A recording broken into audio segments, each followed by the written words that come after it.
Welcome back to my YouTube channel stan by Hridoy.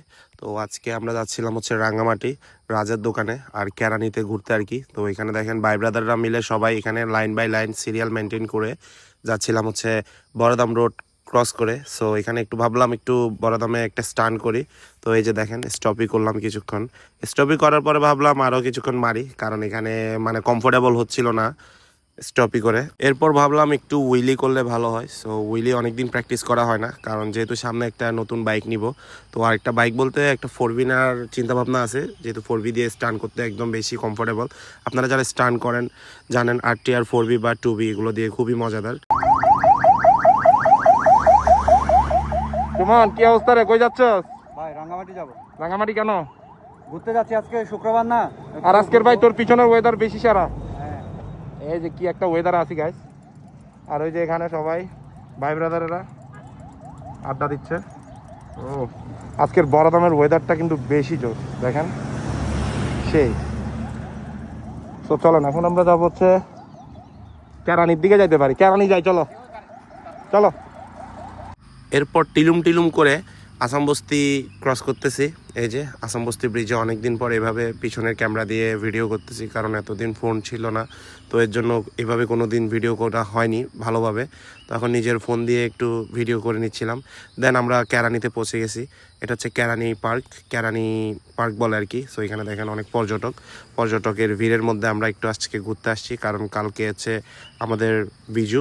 So বিজুর আগে আমরা একটু ভালোভাবে ঘুরে নিচ্ছিলাম, তো অবজার্ভ করে নিচ্ছিলাম আর কি। তো এখানে দেখেন এটা একটা গরিবের কক্সবাজার বলা যায়। আর ওই ছেলেটা ওরা আপুকে মেবি ইট একটা মেরে দিছে রাগে।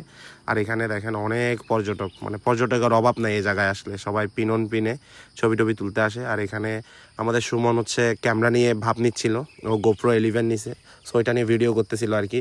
আর এখানে আমার ভাই ব্রাদারেরা সবাই হচ্ছে আমরা এলাকার। আর একটু পর হচ্ছে আমরা যাব হচ্ছে বনরূপাতে। তো এর জন্য এদিকে একটু ঘুরে ফিরে সব কিছু ঘুরে দেখতেছিলাম। আর এই যে দেখেন এদিকে লেকটা হচ্ছে কাপ্তাই লেক। আমাদের কাপ্তাই লেক হচ্ছে সবচেয়ে বড় লেক আমাদের বাংলাদেশের মধ্যে। তারপর ভাবলাম ফেস রিভিল যেহেতু খুবই কমই করি, ধরেন একটু ফেস রিভিল দেখেন। আমার কিন্তু মোস্ট রাইখা দিছে আমার সেলুনওয়ালা ভাই। তো এটা সব ক্লিন করে ফেলবো, কারণ হচ্ছে ক্লিন শেপ মারছিলাম। এরকম করতে করতে ক্যান্ডিড কিছু ক্লিপ নিয়ে নিলাম। ওই যে দেখেন। আর এখানে আমাদের বিজুতে কিন্তু সবাই ঘুরতে আসবেন আমার বাসায় দাওয়াত রইলো ওই বিজু উৎসবের জন্য। সবাই এখানে ওই যে সাউন্ড বক্স নিয়ে যাচ্ছে আর কি। সাউন্ড বক্স দিয়ে সবাই একটু এনজয় ফিল করে। দেন আমরা এখান থেকে রওনা দিয়ে দিলাম হচ্ছে আমরা যে গন্তব্যস্থলে বনরূপাতে যাব ভাবলাম। তো এখানে একটু আবার ভিউটা দেখাই দিলাম। ভিউ দেখাইতে ওই যে আমাদের আপু ভাই সবাই এখানে নাস্তা পানি করতেছিল। সো আমরা এগুলো একটু উপভোগ করলাম উপর থেকে। দেন এখানে আমার ফেভারিট একটা প্লেসে আসলাম। এই প্লেসটা হচ্ছে আমার একটা মানে অনেক স্মৃতি আছে এই জায়গায়, কারণ আগে যখন রাঙামাটি থাকতাম এই জায়গায় বেশিরভাগ বাইক আপ ডাউন করতাম আর কি, বাইক দিয়ে। তো এই জায়গাতে আসলে ভাই একটা অন্যরকম একটা স্মেল আসে, যেটা হচ্ছে নদীর একটা স্মেল থাকে। তো এটাও উপভোগ করতেছিলাম। পিছনে দেখেন সবাই line by line serial maintain করে যাচ্ছিলাম। তো এইরকম করতে করতে চলে আসলাম ওই যে আমার ছোটো ভাইয়ের দোকান থেকে আসলাম। এখানে একটা ভিডিও করে দিতে বললো ভাই, তো ও নাকি আমাকে স্পন্সার করবে। সো যাই হোক, আপডেট জোনে আসবেন আপনারা সবাই, ঘুরে যাবেন এখানে। তো এখানে কিন্তু প্রচুর কাস্টমারের ভিড়। তো প্যান্ট মিলাইতে পারতেছিলাম না, কারণ হচ্ছে প্যান্ট আমার ওই যে মোবাইল প্যান্ট লাগে, এর জন্য বনরূপা ওইদিকে আউটলেটে যাচ্ছিলাম, আরেক আউটলেটে।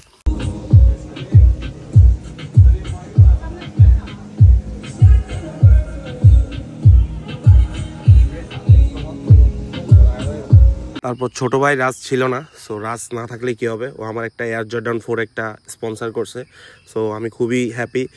সো গাইজ আমরা এখন হচ্ছে কাপ্তাইয়ের দিকে রওনা দিব। এখানে দেখেন কতগুলো ভাই ব্রাদার, প্রায় 6-7-8টার মতো বাইক নিয়ে আমরা আসছি এখানে শপিং করতে। আর পেজে যদি নতুন হয়ে থাকেন অবশ্যই লাইক কমেন্ট শেয়ার করে পাশে থাকবেন।